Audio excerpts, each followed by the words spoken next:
எங்கடா போறோம்? எங்க ஓடுது விஜய் படம்? எப்ப பார்த்த?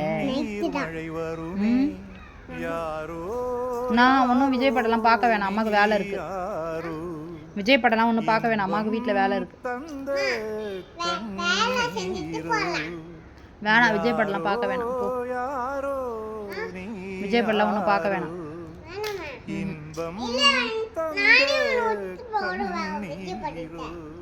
என்னது? என்னை விட்டுட்டு போயிருவியா? ஏன்? அம்மா முக்கியமா உனக்கு விஜய் முக்கியமா? அம்மா முக்கியம் இல்லையா? பத்தியா, அவனுக்கு அப்பா பிடிக்குமா விஜய் பிடிக்குமா? அப்பா விஜய் தான் பிடிக்குமா? பத்தியா, அவன் அப்பா வந்தானே இருவனை மாட்டி வரும்.